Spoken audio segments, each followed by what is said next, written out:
नमस्कार, मी धनंजय सानप. ॲग्रोवनच्या विशेष मुलाखतीमध्ये तुमचं स्वागत.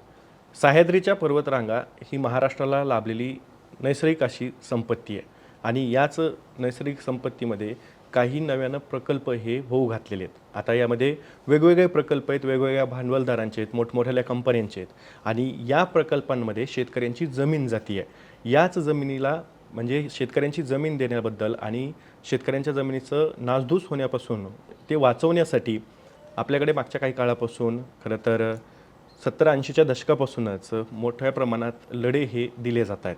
यातलंच एक महत्त्वाचं नाव म्हणजे श्रमिक मुक्ती दलाचे अध्यक्ष डॉक्टर भारत पाटणकर.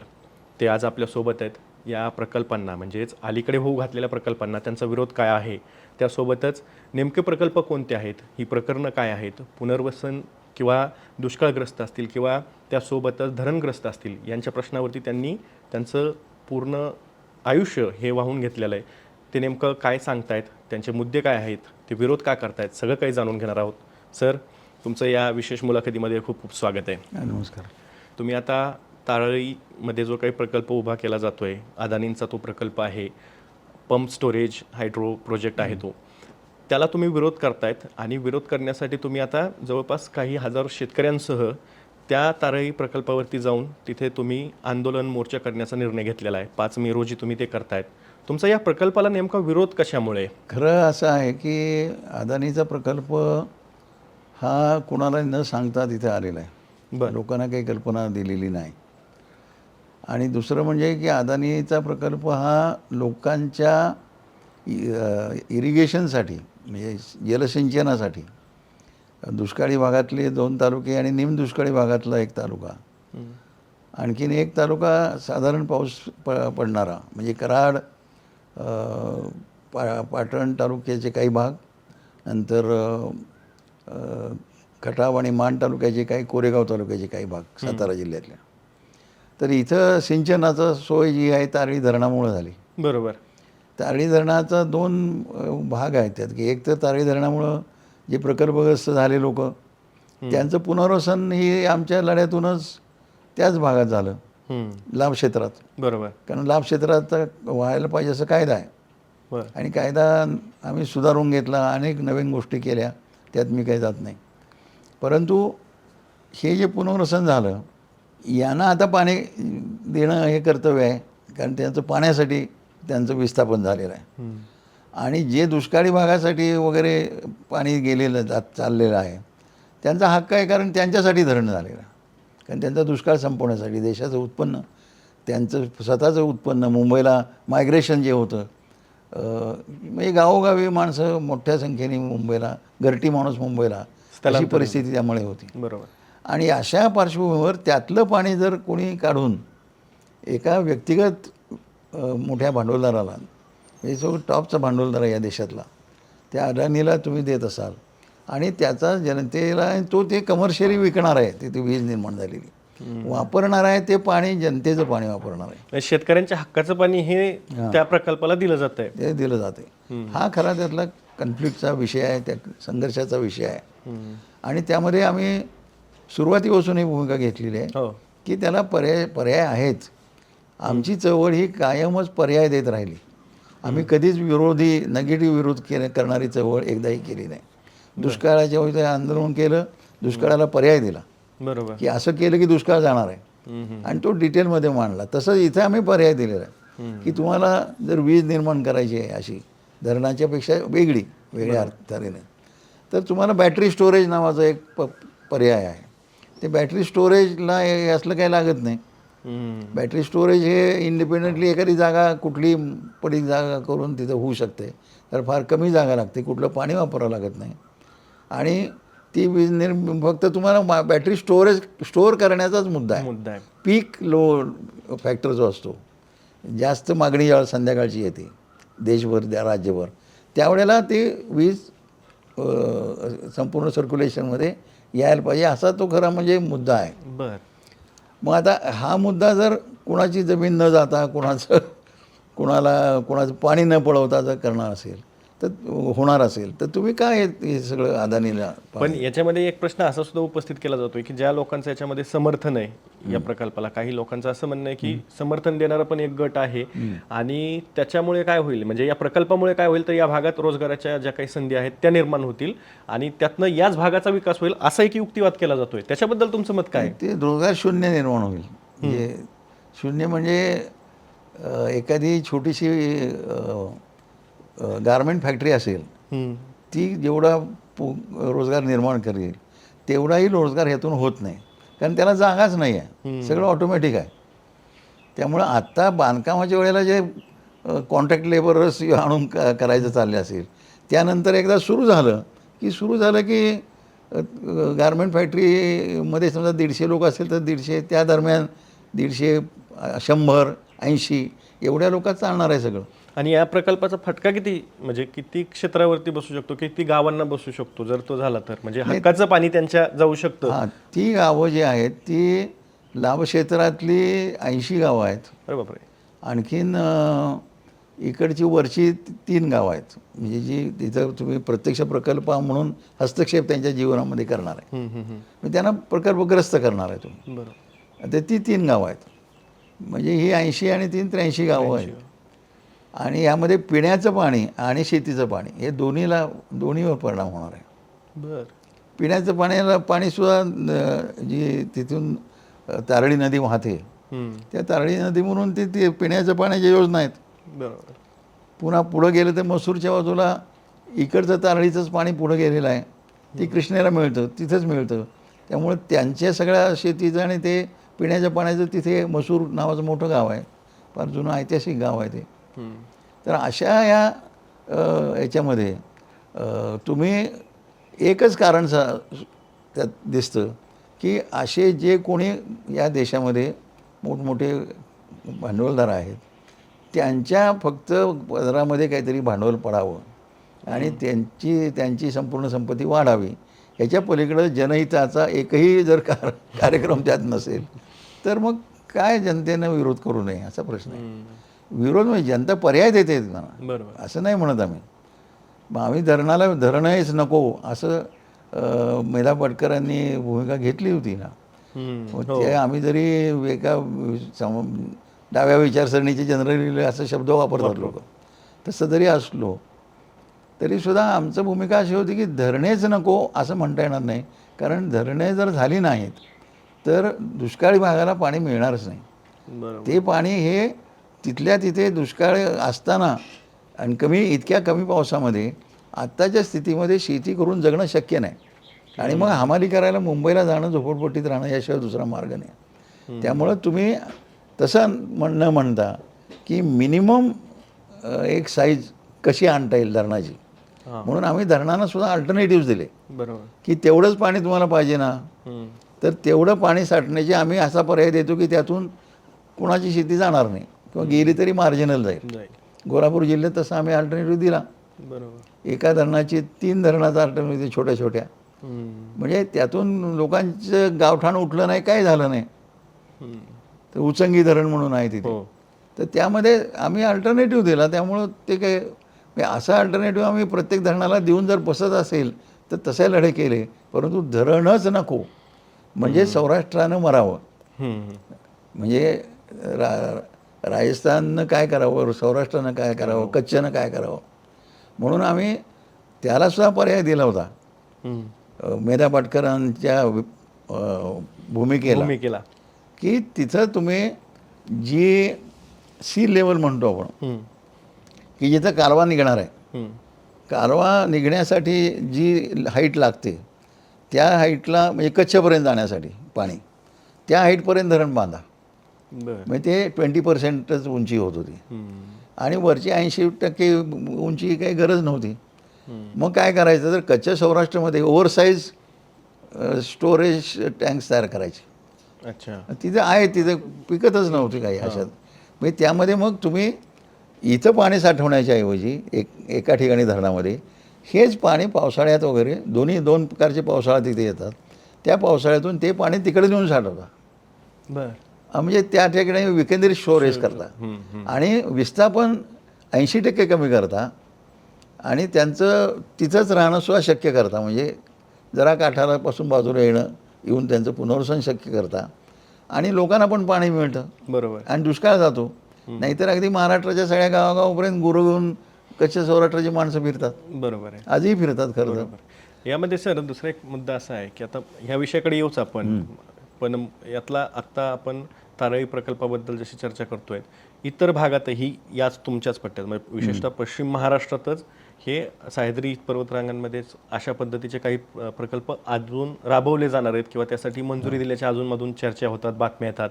तुमचं त्या सगळ्या प्रकल्पांना सुद्धा विरोध असणार आहे, हो, त्याच्याबद्दल काय भूमिका असणार आहे? आम्ही त्यांचे सगळे जे बाधित लोक होणार आहेत महाराष्ट्रातले, त्यांची सगळ्यांची बैठक पुण्याला घेतली बरं. आणि त्यामध्ये असाच प्रकार सगळीकडे आहे. काय आहेत तुमच्या मागण्या नेमक्या याच्या? आमचं म्हणणं असं आहे की बॅटरी स्टोरेजचा पर्याय आहे. बरं. हे पाणी शेतीचं आहे, ते शेतीचं पाणी डायव्हर्ट करणं म्हणजे शेतीचं उत्पादन कमी करणं आहे, ज्यासाठी धरणं बांधली, म्हणजे पुन्हा एकदा मायग्रेशन सुरू करणं असं आहे. आणि त्यामुळं आणि पुण्याचं वगैरे पिण्याच्या पाण्याचा काय प्रश्न आहे, असं पुण्यासारख्या शहरांच्या बाबतीतला प्रश्न आहे. पुणे आहे, सांगली आहे, असे काही मोठी शहरं आहेत, औरंगाबाद आहे, नगर आहे, ही मोठमोठी शहरं आहेत. तर त्या तऱ्हेनं त्या शहरांच्या पिण्याच्या पाण्याचं प्रेशर एवढं आहे की धरणाचं पाणी शेतीला देता यायची अवघड झाली आता. त्यातून जर तुम्ही हे पाणी आणखीन वापरलं तर पुण्याचाही पिण्याच्या पाण्याचा प्रश्न तयार होईल, पुण्याला पिण्याचं पाणी मिळणारच नाही. आणि रायगड जिल्ह्यामध्ये आणि ठाणे जिल्ह्यामध्ये सुद्धा आता आपण बघतो की दरवर्षी काय त्या 2-3 ते तलाव आहेत त्याच्या बाबतीत आता सुद्धा बातम्या यायला लागल्यात की मुंबईला पाणी कमी पडणार आहे. बरोबर. मग तिथे सुद्धा ते स्टोरेज टँक्स आहेत, म्हणजे पंप स्टोरेज प्रोजेक्ट्स आहेत. रायगड जिल्ह्यामध्ये, ठाणे जिल्ह्यामध्ये असे आहेत. म्हणजे मला हे सरकारचं कळतच नाही आहे की जगातले सगळे वीज निर्मितीचे पर्याय हे आता संपलेले आहेत.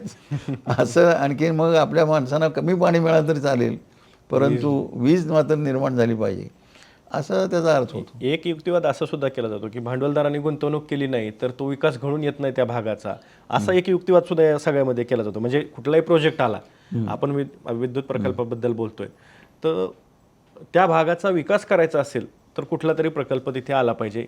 याबद्दल तुम्हाला काय वाटतंय? नाही, बरोबर आहे ना, असं शक्य आहे ना. हो. म्हणजे साखर कारखाना आला पाहिजे. साखर कारखाना जर आला तर साखर कारखाना आल्यानंतर काही माणसं तिथं नोकरीला लागतात. बरोबर. नंतर साखर कारखाना आला तर त्याच्या आधी पाणी शेतीला द्यावंच लागतं, तर ऊस मिळणार नाही, तेव्हा पाण्याच्या योजना कराव्याच लागतात. हो.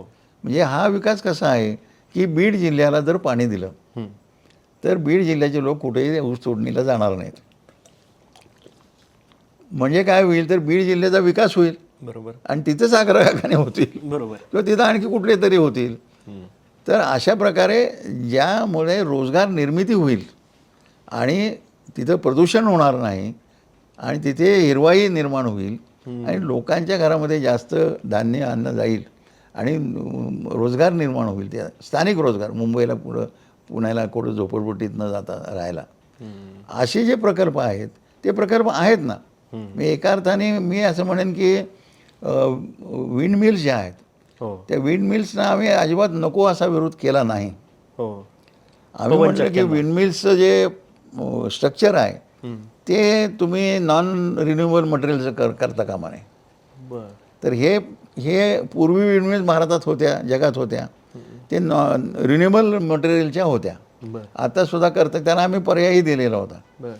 आणि दुसरं आम्ही असं म्हणलं की हे पाणी, हे जे काही हे वारा आहे, हा वारा जनतेची संपत्ती आहे. बरोबर. मग हा वारा तुम्ही हार्वेस्ट करायला काहीच हरकत नाही. हे काही प्रदूषण निर्माण करणारी गोष्ट नाही. त्या अर्थानं त्याला आम्ही विरोध केला नाही. त्या अर्थाने म्हणजे की हे प्रकल्पच नको, त्यामध्ये दुरुस्त्या सुचवल्या. दुरुस्ती मगाशी सांगितली की ते वूड वापरलं पाहिजे. आणि दुसरं आम्ही म्हटलं की वारा जो आहे हा वारा निसर्गाचा आहे. बरोबर. आणि म्हणजेच तो या देशाची प्रॉपर्टी आहे. मग तो वारा ज्यांच्या गावावरून वाहतो तिथं तुम्ही जर बसवलं तर एका मेगावॅटच्या पाठीमागं 50,000 रुपये त्या गावाला तुम्ही दिले पाहिजेत. अच्छा. आणि त्याचा प्रचंड मोठा संघर्ष झाला. युरोपमध्ये हे भांडवली पद्धतीनं होतं. इथे आपण शासकीय पद्धतीनं, म्हणजे भारतामध्ये कुठंही हे असं नव्हतं. तिथे युरोपाच्या आणि अमेरिकेच्या सारखं एक भाडेपट्टा देणं, भाडेपट्ट्याने जमीन घेणं असं तिकडं होतं. पण आपण भाडेपट्ट्याने जमीन तर एक प्रकार केलाच, की जमीन संपादन करू नका, भाडेपट्ट्याने घ्या काही ठिकाणी. म्हणजे जमीन माझीच राहते, लोकांची राहते. आणि दुसरा प्रकार हा वारा आमचा आहे, त्यामुळे त्याच्याविषयी यू शुड पे. तुम्ही त्याचं किंमत शेतकऱ्यांना दिली पाहिजे, सामुदायिकरित्या दिली पाहिजे. सामूहिक प्रॉपर्टी आहे, गाव सामूहिक आहे, गावाच्या विकासाला दिली पाहिजे. बरोबर आहे. तर असे पर्याय आम्ही काही प्रत्येक वेळेला ह्या नकोच अशी काही कुठल्याही नाही. मी तुम्हाला दुसरं सांगतो ना, की अलिबाग तालुक्यामध्ये, रायगड जिल्ह्यामध्ये जो खारेपाट आहे, अलिबाग तालुक्यातला खारेपाट आहे, जिथे खोतीच्या विरुद्धचा लढा बाबासाहेब आंबेडकर आणि नाना पाटील म्हणजे तिथले नाना पाटील जे होते,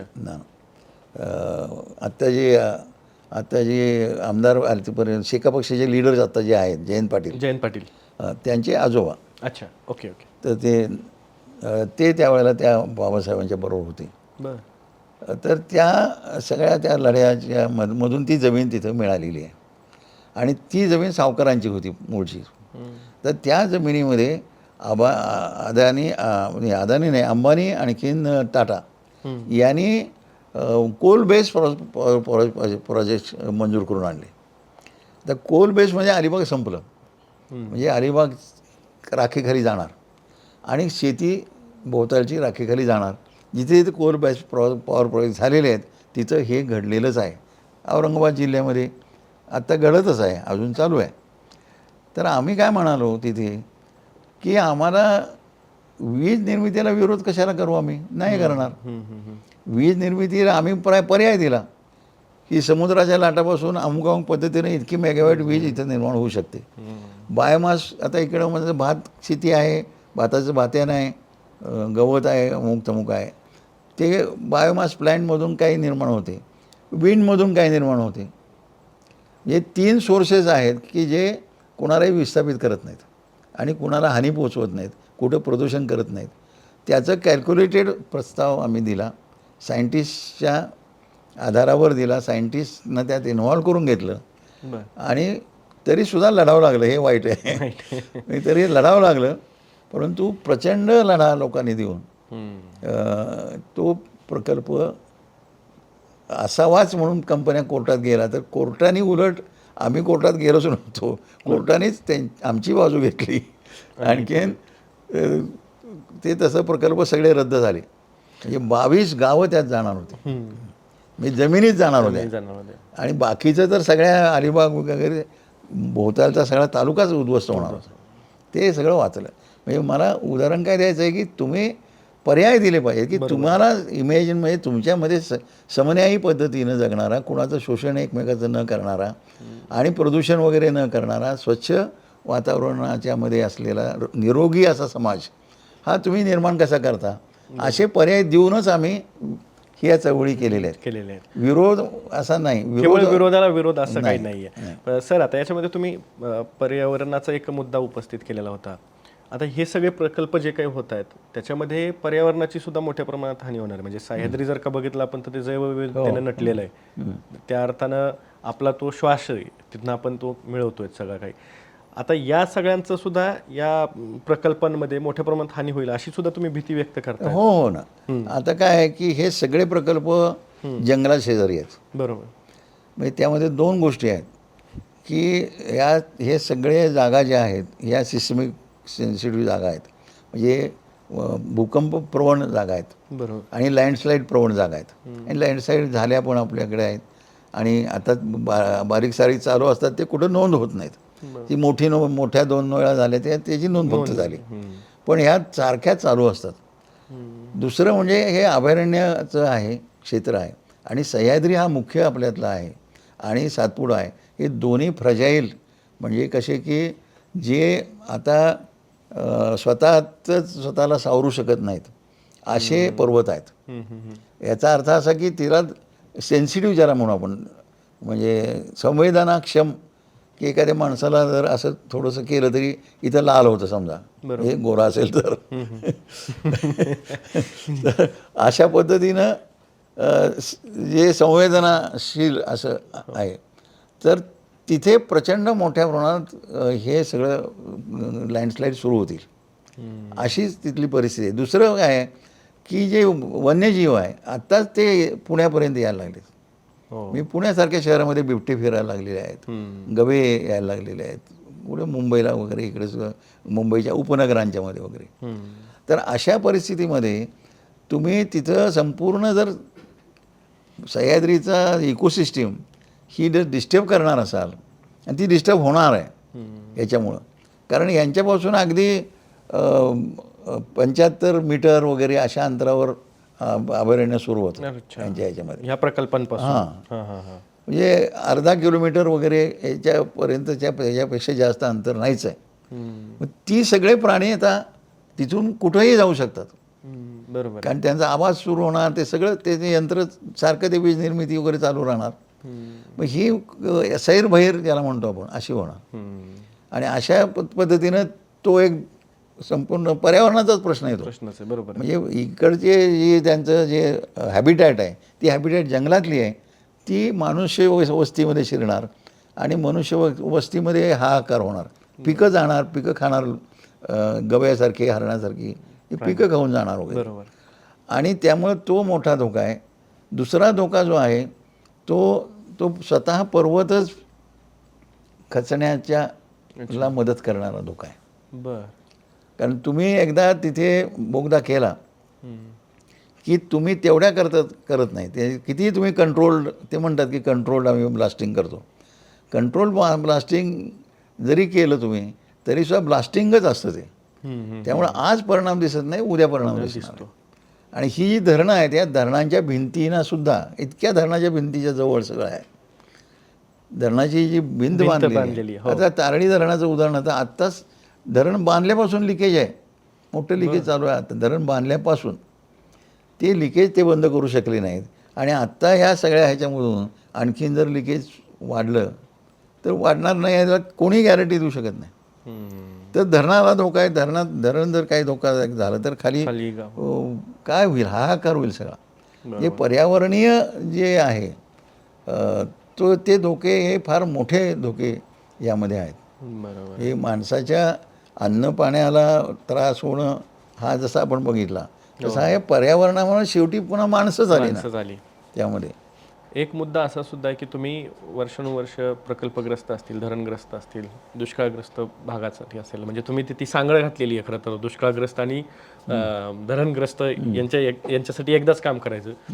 काही प्रकल्प जे आहेत, जे तुमच्या लढ्यातनं त्याला न्याय मिळाला असं म्हणूयात आपण, पण ते नुसतं कागदावरती न्याय मिळाला आहे काय, अशी एक शंका पण मनात येते. आता चांदोलीचा प्रश्न घेतला तर 30 वर्षापासून तो लढा सुरूच आहे. पुनर्वसित लोकांना अजूनही तिथं त्यांच्या हक्काचं जे ठिकाण पाहिजे ते मिळत नाही आहे, किंवा त्याचा अजूनमधून त्याच्यावरती प्रशासकीय पातळीवरती चर्चा काहीतरी सुरू होते, तुम्ही आवाज उठवतायत, पण तिढा जो काही आहे तो सुटत नाही. त्याची कारणं नेमकी काय आहेत? त्या दोन नाण्याच्या दोन बाजू आहेत. हो. एक आहे की इथं पाणी साठलं आणि तिकडे मिळालं नाही, ही एक लढाई आहे. आणखीन जिथं ज्यांच्या उरावर साठलं म्हणू आपण, हो, ज्यांच्या घरादारांच्यावर वगैरे साठलं, त्यांना न्याय मिळाला नाही. तर यामध्ये प्रकल्पग्रस्तांच्या बाबतीत दोन कॅटेगरी आहेत. एक म्हणजे साधारणपणे 1997 महाराष्ट्र कृष्णा खोरे महामंडळ स्थापन व्हायच्या दरम्यान, MKVDC स्थापन झालं त्या दरम्यान पासूनचे पुढचे प्रकल्प आणि त्याच्या आधीचे प्रकल्प. तर त्याच्या आधी एक जी लढाई झाली ती पहिल्यांदा पुनर्वसनाचे कायदे झाले पाहिजे, पुनर्वसनाचा कायदा असला पाहिजे. महाराष्ट्रामध्ये एकमेव स्टेट आहे की ज्याचा राज्याचा स्वतःचा पुनर्वसनाचा कायदा आहे आजही. नंतर केंद्राने जो कायदा केला आहे की ज्याला आत्ताच्या मोदी सरकारने जरा गळा घोटलेला आहे, असं गळा धरूनच त्याला आवळून टाकलेला आहे, तो केंद्राचा आहे. बरं. पण केंद्राचा कायदा फार अलीकडे झाला, 2013ला झाला तो. हम्म. पण हा कायदा 1976ला झाला. बर 1976ला. आणि तो झाला म्हणजे या पुणे जिल्ह्यातच ती घटना घडली. हम्म. त्या पुणे जिल्ह्यामध्ये कुकडी धरण बांधायसाठी सुरुवात झाली आणि तिथे यशवंतराव चव्हाणांनी, मुख्यमंत्री यशवंतराव चव्हाण होते, बर पहिलेच मुख्यमंत्री काही दिवसच होते ते. तर त्यानंतर पुन्हा ते संरक्षण मंत्री म्हणून गेले ना. बरोबर केंद्रात तर त्यावेळेला त्यांच्या हस्ते पूजन होतं, भूमिपूजन होतं. अच्छा. आणि तिथे गेले, आणखीन ते सगळं त्यांनी सुरू केलं. त्यात अर्थात तबक होतं असं त्यात ठेवलेलं काहीतरी आरती बिरती. तर ती माणसं सगळी धरणग्रस्त जमलेली होती. हम्म.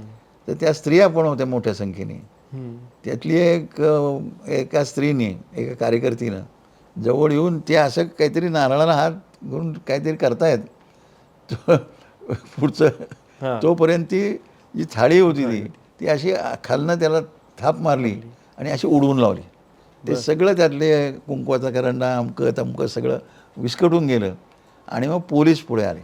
मग यशवंतरावांनी सांगितलं की यशवंतराव शेवटी स्वातंत्र्य चळवळीत होते, त्यातले कितीही दोष असले तरी तो एक अंग त्यांचं होतं. म्हणजे ती पिढी तशी थोडीशी वेगळी होती. बरोबर म्हणजे शेवटी भांडवली व्यवस्थेचं रक्षण केलं, परंतु ती तरीसुद्धा वेगळी होती. त्यांनी सांगितलं हात लावायचा नाही त्यांना. त्यांचं बरोबर आहे की त्यांचं काय केलं, तुम्ही काय व्यवस्था केली त्यांची. बरोबर. आणि मग त्याच्यातून मग आपण काय करूया म्हणून मग त्याचा विचार सुरू झाला की पुनर्वसनाचा कायदा केला पाहिजे.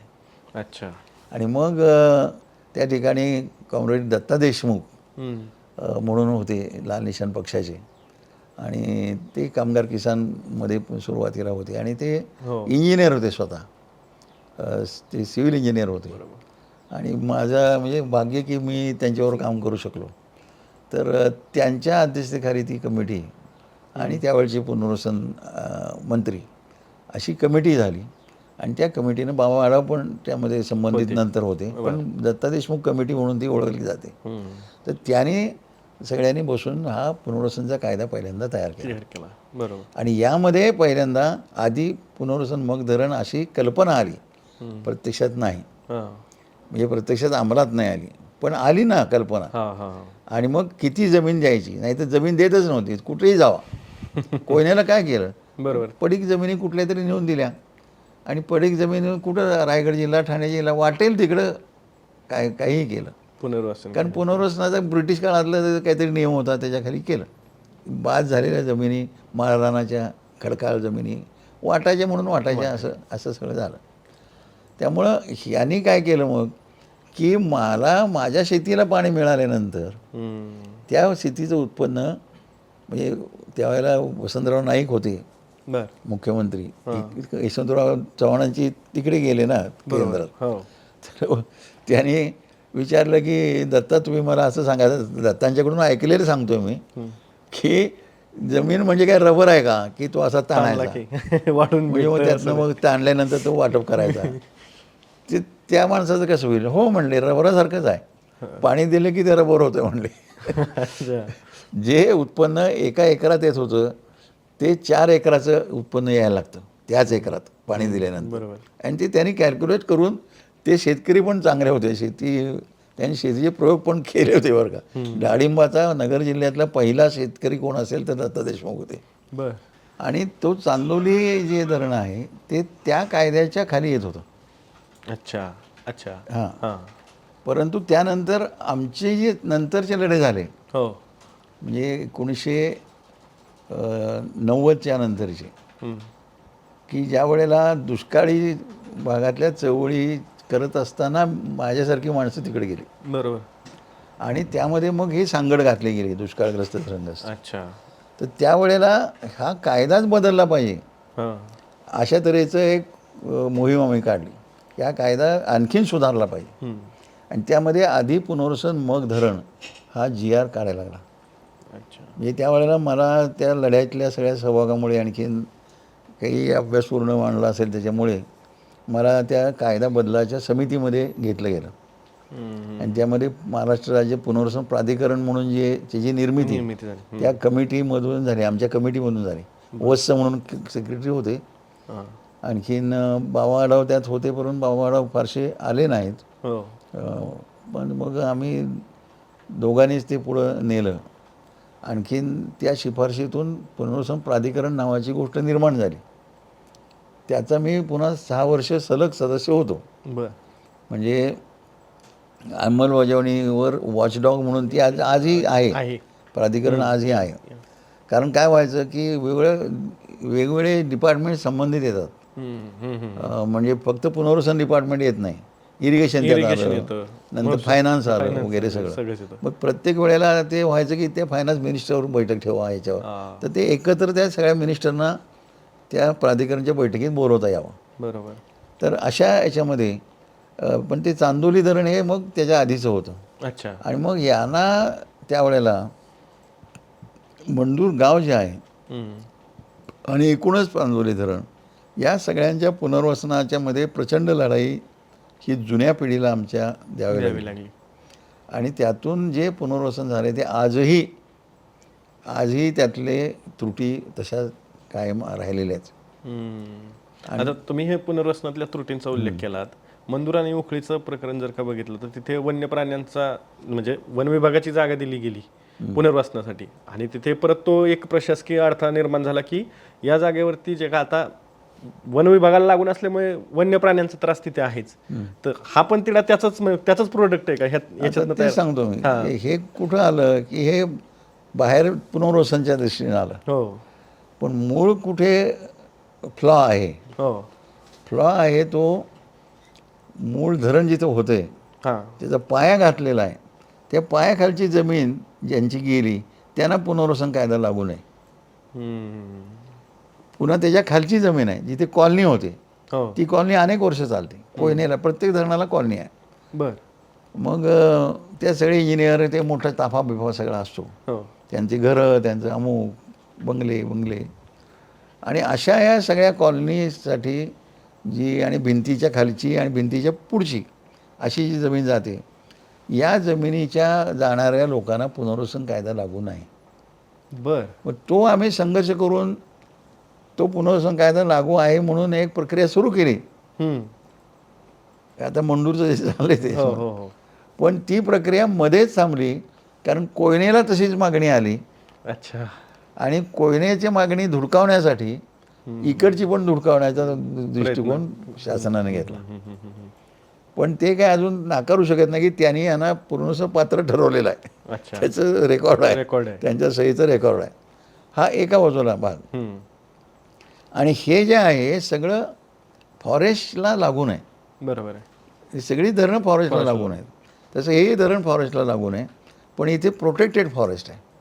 अच्छा. आता प्रोटेक्टेड फॉरेस्ट असल्यामुळे आणि तिथं आतमध्ये त्यांना जे काही लागतं खायला ते आतमध्ये जर नसेल तर ते प्राणी बाहेर येतात आणखीन.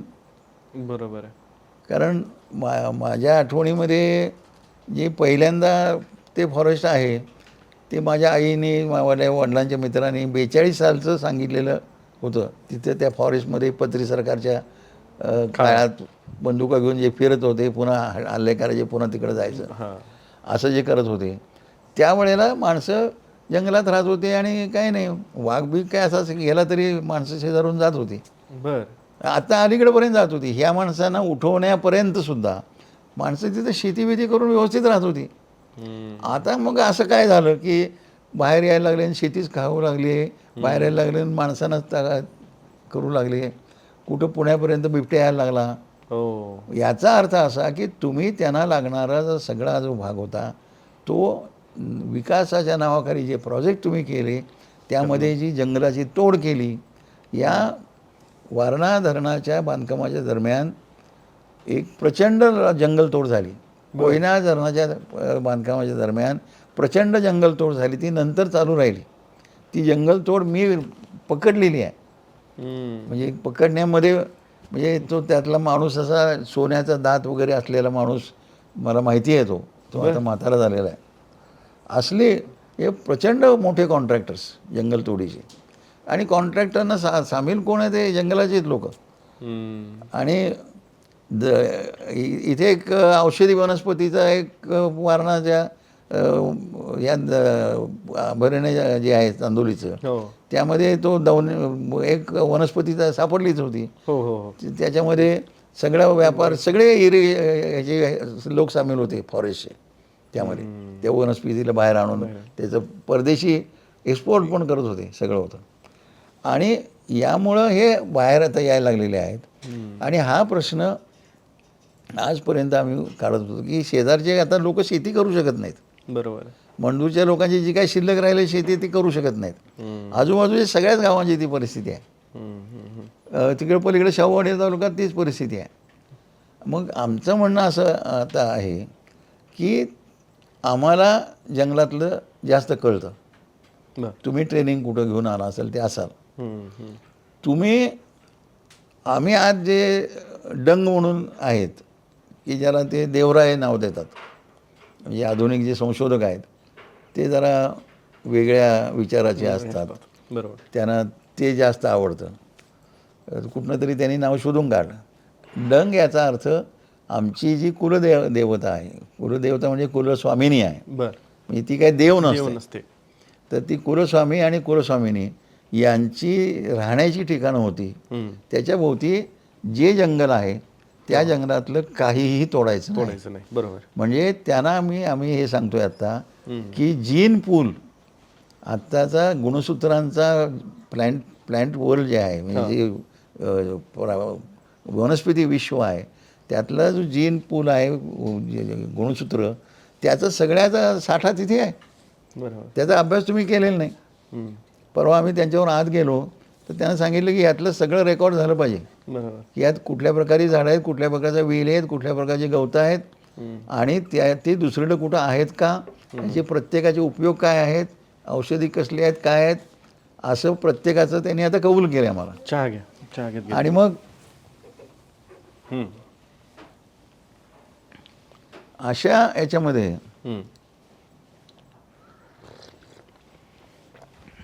हे लोक काय करतायत, हे लोक एक 2 गाड्या ठेवलेल्या आहेत, एक काय एजंट ठेवलेले आहेत, आणि पुणेकर, मुंबईकर, सांगलीकर असे साताराकर येतात. ते गाड्यातनं बसून आतमध्ये चक्कर मारून त्यांना हे दाखवा ते दाखवा, त्यांना फार गोड वाटतं, अर्थातच वाटणार. बिचाऱ्यांना हे शहरातलं सगळं गडबडीचं बघायला मिळालं असते. आणि झालं, त्यांना काही जंगल कळत नाही, काय नाही, जंगलामधलं काय सांगितलं जात नाही, काय नाही. ते असं एखादं काहीतरी सिनेमा बघावं तसं येऊन बघून जातात. बरोबर. आणि अशा पद्धतीनं तुम्ही ठेवून काय उपयोग आहे. मग आम्ही त्यांना आता सुचवलेलं आहे परवाच्या दौऱ्यामध्ये हो की इथलं एकदा तुमचं झालं की इथे तुम्ही ज्ञानयात्रा ठेवा त्या डंगमध्ये, की पिढ्यानपिढ्या हे जीन सांभाळून ठेवणं याला विद्वत्ता किती लागते. बरोबर आहे. आणि मग आमचे जे ज्ञानी लोक आहेत त्यांना त्यात घ्या, तुमचे ज्ञानी लोक बोलवा. आणखीन इथं दरवर्षी एक असा मेळा ठेवा की जिथे ते लोक राहतील, तिथला एक्सपिरियन्सही घेतील जीवनाचा, आणि त्याचबरोबर सायंटिफिक चर्चा होईल. बरोबर. विज्ञानाचा उत्सव का नाही होऊ शकत. विज्ञानाचा उत्सव करा, जंगलविषयक विज्ञानाचा उत्सव करा. असं आता ती प्रक्रिया या परवाच्या लढ्यानंतर चालू आहे. तुम्ही आता 70-80च्या दशकापासून हा सगळा लढा उभारलेला आहे. त्याला यश तुम्ही आत्ता जसं सांगितले आहे, त्यातल्या काहीतरी थोड्या आणि छोट्या छोट्या अशा कहाण्या आहेत. खूप सारं काही बोलण्यासारखं आहे. मला एक मुद्दा या निमित्तानं जाणून घ्यायचा आहे. ॲग्रोवनचे प्रेक्षक सगळे शेतकरी आहेत, तर यामध्ये आपल्याकडे जो 2005 साली कायदा आला समने फाळणी वाटपाचा, त्याचा खरं तर सगळ्यात मोठा लढा तुम्हीच दिला, आणि ते एक प्रकारे कायद्याच्या प्रक्रियेत आणून ठेवलं धोरणांच्या पातळीवरती. त्याची अंमलबजावणी मात्र अद्यापही पूर्ण महाराष्ट्रात कुठल्याही भागात होत नाही. म्हणजे भलेही पश्चिम महाराष्ट्र असो, मराठवाडा असो किंवा विदर्भ असो, कुठल्याही भागात जर बघितलं आपण तर त्याची अंमलबजावणी होत नाही. अंमलबजावणीच्या पातळीवरती कुठे खरी ज्ञानबाची मेघ आहे असं तुम्हाला वाटते? काय ज्ञानबाची मेघ वेगळ्याच ठिकाणी आहे. बरं. तू समने पाणी वाटपाचं काय नाहीच आहे. अच्छा. तो शब्द वापरलाय. हो, समने पाणी वाटपाचा शब्द वापरलाय. ते टेल, हेड आणि मध्य असे जे कालव्याचे 3 भाग केले, हां म्हणजे शेपूट जिथे पाणी तो कालवा संपला बाबा तिथे. बर मग त्याच्यामध्ये मधला भाग सुरू झाला हो आणि हेड म्हणजे जिथनं मोठ्या कालव्यातून तो कालवा निघाला. यांना समन्याय दिला पाहिजे. अच्छा मग आम्ही तसं मानलं नाही. हां आम्ही काय म्हणलं, आम्ही बळीराजा प्रकरण केलं. बळीराजा स्वतः लोकांनी बांधलेलं धरण. हम्म. वाळूचा प्रचंड होत होता आणि वाळू उपसा जसा होईल तसं पाणी जात होतं खालचं. दुष्काळी तालुका, खानापूर जुना तालुका, आता 2 तालुके झाले त्याचे. हम्म. आणि मग आम्ही संपूर्ण सर्वे केला आणि कलेक्टरनं सांगितलं आमचा निष्कर्ष असा आहे की वाळू उपशानं पाणी भूगर्भातलं जातं, कारण वाळू ही पाणी साठवणारी यंत्रणा आहे. ती ॲक्विफर आहे. हम्म. ॲक्विफर म्हणतात त्याला, की पाणी डायरेक्ट करणारी, आतमध्ये साठवून ठेवणार. ते कलेक्टर थोडेसे होते म्हणजे सायंटिफिक टेम्परामेंट असलेले हम्म. आणि लढा पण चालू होता. आम्ही कॉन्ट्रॅक्टरना पकडून ठेवायचं कुलूप घालून ग्रामपंचायतीमध्ये आणि त्यांना कळवायचो की पोलिसांना सांगा की ह्यांना पकडून न्या म्हणून. आणि कलेक्टरना फोन करा, मी करत होतो फोन की चोर पकडलेला आहे, की पोलीस काही नेत नाहीत, तुम्ही तेवढं पोलिसांना सांगा. आणि मग त्या ह्याच्यामध्ये आम्ही म्हणलं की हे भानगडच नको, ह्याच्यावर पाणीच साठवू. अच्छा आणि मग मर्यादित पद्धतीनं काठावरची घरं बांधणं, हायस्कूल्स बांधणं, अशा मर्यादित पद्धतीने त्याचा उपयोग असेल तर तेवढ्या पुरतंच आपण त्यातली वाळू, इतक्या 3 फुटाच्या खाली वाळू काढायची नाही. 3 फुटाच्या वरची जी काढाल ती पुन्हा भरून येईपर्यंत पुन्हा तिथली वाळू काढायची नाही. बरोबर असं तिथं आपण नियम करू आणि पहिल्यांदा त्याच्यावर कॅपिंग करू. कॅपिंग कशाचं, तर छोटी धरणं बांधू म्हणून ते तेवढीच वाळू गव्हर्मेंटला जी पाहिजे होती हम्म. तीच आम्हाला त्याचे पैसे द्या द्या. आणि त्यात आम्ही धरण बांधतो. अच्छा आणि मग डोनेशन्स. हम्म. डोनेशन्सचा फार थोडा होता. थोडं म्हणजे आम्ही रिसायकल काय केलं की तिथनं वाळू काढलेली असेल ती 3 फुटाच्या वरचीच, फक्त 3 फुटाच्या वरची, कारण ती पुन्हा ॲक्विफरला धक्का लावत धक्का नाही लावा हां आणि म्हणून मग त्याच्यात पैशातून ॲक्विफर कायमचा सील करून ठेवायचा, म्हणजे पाणी साठवायचं. अच्छा आणि त्यावेळेला मग हे सगळी 2 गावं, बळदवडी आणि तांदूळगाव, हे सगळे गावं, स्त्री पुरुष सगळे त्यामध्ये सामील झालेले होते. पाणी द्यायचं कोणाला? हां मग मी म्हटलं साधी गोष्ट आहे. तर ते बंडोप्पा म्हणून तिथले एक जुने शेतकरी होते, सत्यशोधक काळातले. बर त्यांनी खरं म्हणजे हे वाळूचं पहिलं धरण बांधायचं त्यांनी सुचवलं. अच्छा त्याला काय आपली वाळू बोंबलं जाते हे होत्या, तर त्यापेक्षा धरण बांधलं तर काय होईल काय होईल असं. आणि मग हे समन्यायीचं सुद्धा जे सूत्र आलं ना, की मग ज्याला जमीन जायचं आहे त्याला, आता इथं पाणी कमी पडणार आहे ना, बरोबर तर मग प्रत्येकाचा 1-1 एकर भिजू द्या ना, बरोबर म्हणजे समान द्यावं. आणखीन जर साठलं तर गोष्ट वेगळी. मग किती साठते, तर तिथं 300 लोकांचा 1-1 एकरच भिजत होता. मग आम्ही प्रत्येकाला सर्टिफिकेट दिलं, एक दिवसाच्या मजुरीचा शेअर, अच्छा आणि ते समन्वय पाणी वाटप तिथं सुरू झालं. हम्म. आणि मग तिथं आम्ही शेतीप्रयोग केले आणि शेतीप्रयोगात किती पाणी लागते माणसाला, 5 माणसांचं कुटुंब जायला उत्पादन करण्यासाठी, जे सर्वांगीण उत्पादन करण्यासाठी किती पाणी लागतं, हम्म. तर ते पाणी प्रत्यक्ष फील्डवर, प्रत्यक्ष जागेवर 3000, आणि वाहून जाताना तिथं जे काही जातं बितं पाणी, त्यामध्ये 3000 असं 6000 घनमीटर धरायला पाहिजे. हम्म. आणि मग हे आम्ही 13 तालुक्यांची जी दुष्काळग्रस्तांची चळवळ सुरू झाली, हां त्यामध्ये मग नागनाथ अण्णा नायकुडीसुद्धा माझ्या वडिलांचे सहकारी त्यामध्ये आले. आणि त्यांना मी म्हणलं की बाबा, जर तुम्ही समन्यायी पाणी वाटप मान्य करायला तयार असाल तर मग आपण करूया, कारण मी काय तुमच्या मुलासारखा आहे. बरोबर म्हणजे आमचं घरचे संबंध 42 पासूनचे असल्यामुळे. हो. तर मग म्हणले ती काय चांगलीच गोष्ट आहे की मला काय त्यातलं फार कळत आहे, असं कळायला नाही तरी चालतंय, पण तू म्हणतोस एवढं तरी सरळच आहे, चांगली गोष्ट आहे. आणि म्हणून मग ते सगळा अभ्यास आम्ही केला. अख्ख्या कृष्णा खोऱ्याचा अभ्यास केल्याशिवाय हे होणार नव्हतं. कारण जर आटपाडीला जर पाणी द्या हो तर प्रत्येकाला समजा 6000 घनमीटर लागते, म्हणजे ऑनफिल्ड ते 3000 पोचेल, तेवढं जर लागते तर कृष्णा खोऱ्यातून तेवढं घ्यावं लागेल ना. बरोबर मग त्याचं ते पाणी आहे का कृष्णा खोऱ्यात अख्ख्या, आटपाडीमध्ये सगळ्यांना द्यायला पाहिजे का नको? बरोबर आहे, बरोबर. मग असं पुन्हा प्रश्न उपस्थित होण्यापेक्षा आम्ही त्याचा हिशेबच केला आणि हिशेब करून अख्ख्याला ऊस कारखाने उभे आहेत ते बंद पडू नयेत म्हणून त्यांना किती शिल्लक ठेवावे वगैरे सगळं करून, म्हणजे त्यांना ऊसाचं पाणी बंद करू नये, हो, आता आहे ते असू दे आता, असू द्या. असं करून मग उरलं तर त्या उरलेल्यात बसतंय का, कसं बसतंय, त्यात उरलेल्यात बसतंय असं दाखवलं. अच्छा. आणि मग आटपाडी वगैरे वगैरे असं मी बोललो. कृष्णा खोऱ्याचा प्रस्ताव मांडला खरा. आणि मग त्यावेळेला आर पाटील उपमुख्यमंत्री होते, ते दुष्काळी तालुक्यातले, अच्छा. ते आमच्या त्या चळवळीत सामील होते. अच्छा. काँग्रेसच्या सरकारच्या वेळेला ते काँग्रेसचे आमदार होते आणि ते आमच्या लढ्यात सामील होते. मग ते पुन्हा म्हणायला लागले की तर मीच तुमच्यावर होतो, माझा तालुका दुष्काळी. पण मग आणि रामराजे इरिगेशन मिनिस्टर होते, तर त्यांनी असं सगळं ऐकून घेतलं. हे सगळं आहे किचकट आहे, आम्हाला तुम्हाला तेवढं काही कळत नाही, करता येणार नाही. हां, बरोबर आहे. तर मी त्यांना समजावून सांगितलं, साधी गोष्ट आहे, एका कुटुंबाला म्हणजे एका कुटुंबाला शिक्षण अमुक तमुक एवढं एवढं एवढं सगळं बेसिक काय लागतं की नाही, त्यासाठी एवढं, मग त्याला पैसे किती लागतात एवढे, मग त्या पैशासाठी काय काय लागते, तर हे किंवा ते बरोबर. कुठलं तरी चॉईस आपला पिकाचा होईल. पाणी द्यायचं, कुठलं पीक घ्यायचं ते सांगायचं नाही, एवढं पाणी मिळेल, मग तुला काही सगळ्यात ऊस घेता येणार नाही, त्याला काय इलाज नाही, नाही तर तुझ्या ऊसामुळं तिकडचा माणूस उपाशी राहतो. बरोबर आहे. आणि ते मग तिथून सोडताना म्हणजे धरणातून जे येईल पाणी, कोयना किंवा कुठल्या धरणातून पाणी येईल ते, किंवा वांगचं पण काही पाणी त्यामध्ये आहे, बरं. हे 3000 घनमीटर ऑन फील्ड पाणी पोचलं पाहिजे. अच्छा.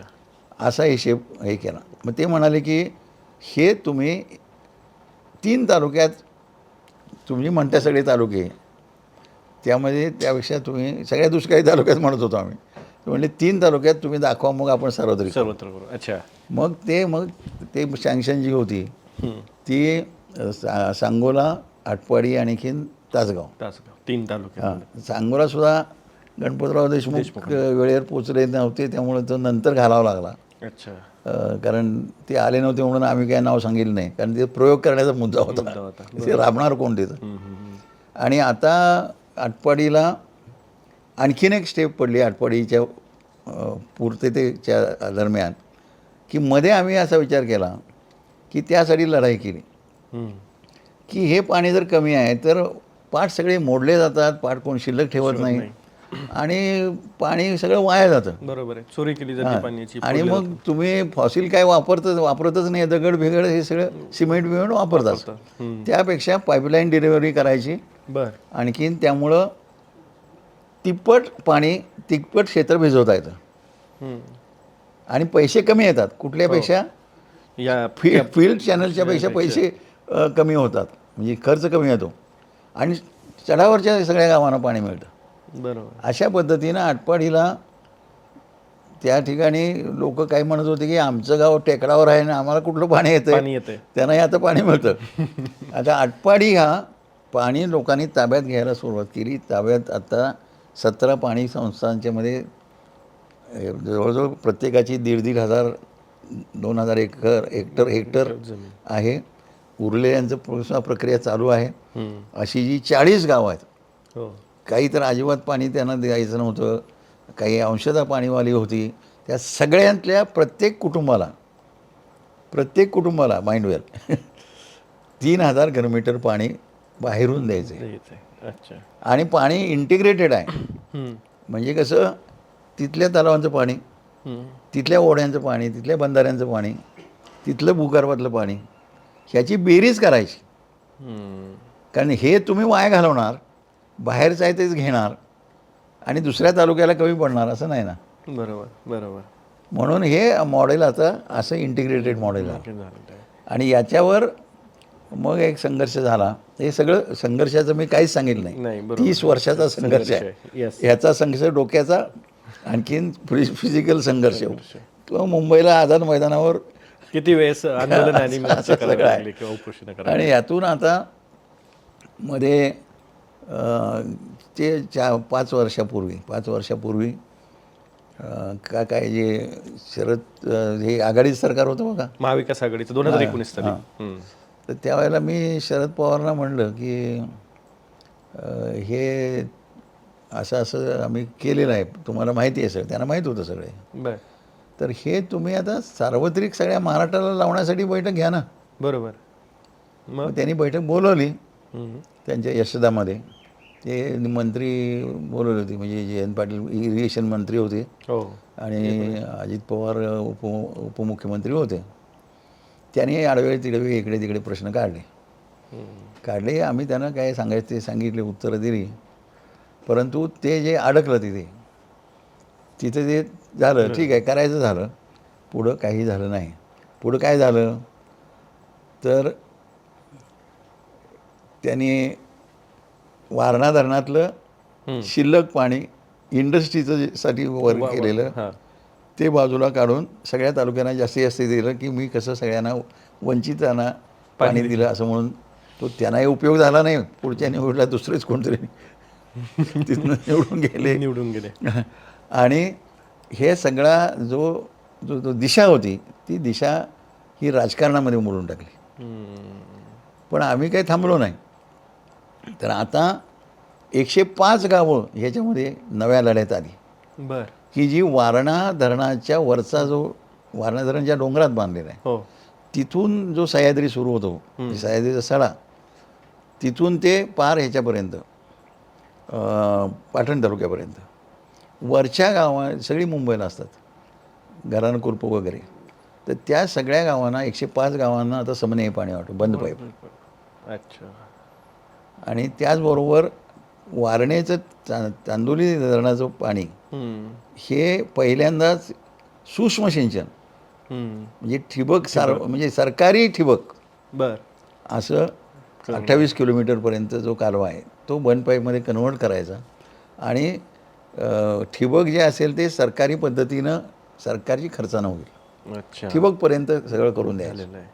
तुमचा सगळा प्रवास जो आहे तो बघताना एकतर तुम्हाला वारसा पण तसा मिळालेला आहेच. हे सगळं बघता तुम्ही निवडणुकांच्या राजकारणामध्ये कधी जावं आपण आणि ह्या सगळ्या प्रश्नांवरती लढावं आणि त्यातनं कायदे तयार करून हे प्रश्न सगळे मिटवावेत असं कधी वाटलं नाही का? किंवा असं कधी मोह झाला नाही की चला आता एवढे वर्ष आपण जमिनीवरची जी काही लढाई आहे ते लढतोय, पण आता ही थोडीशी पुढे जाऊन लढावी, असं कधी वाटलं नाही?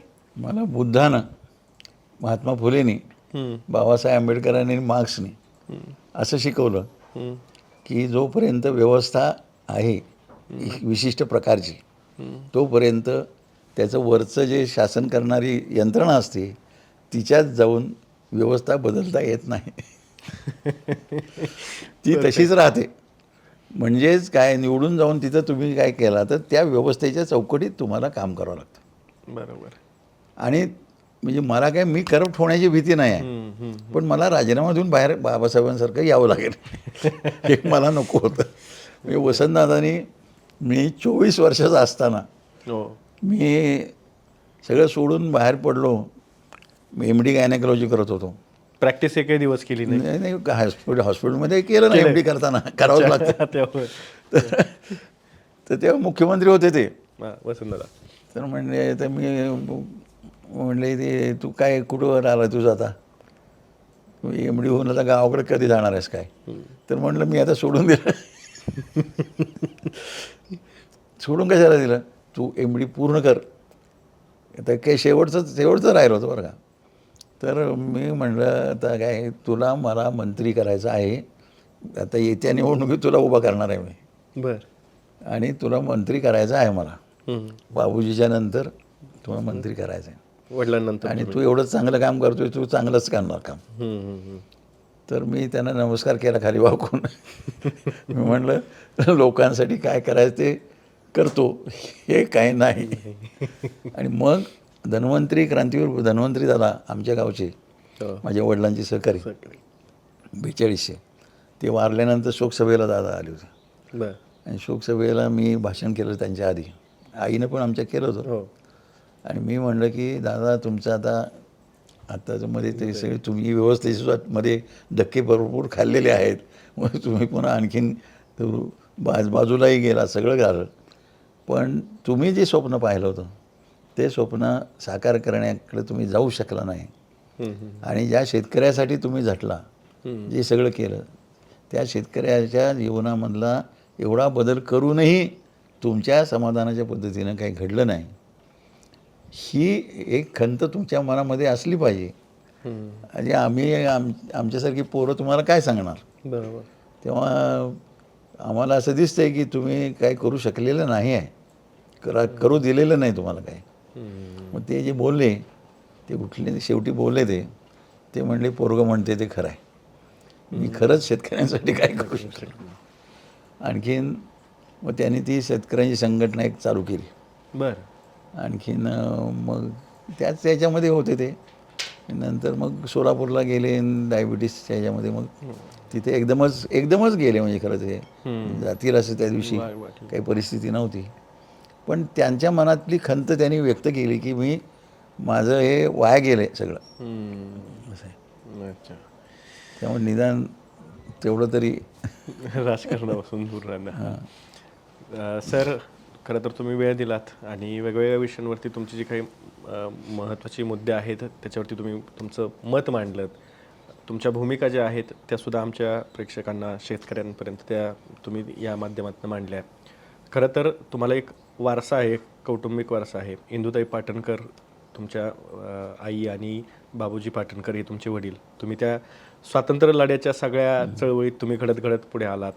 खरं तर सरकारमध्ये हे सगळी तुमच्या कुटुंबातली माणसं ॲक्टिव्ह होती आणि तोच वारसा घेऊन तुम्ही आजही काम करतायत. ह्या सगळ्यामध्ये प्रकल्पग्रस्त असतील, वंचित असतील, जे कोणी उपेक्षित असतील त्यांचा आवाज म्हणून तुम्ही सातत्यानं लढा देत आहेत. आत्ता तारळी प्रकल्प त्याला विरोध करताना सुद्धा तुमची तीच भूमिका आहे. तुम्ही हे सगळं आमच्यासोबत व्यवस्थित पद्धतीनं आम्हाला सोप्या आणि साध्या पद्धतीने समजून सांगितलं, त्यासाठी खूप खूप धन्यवाद. थँक्यू. आभारी.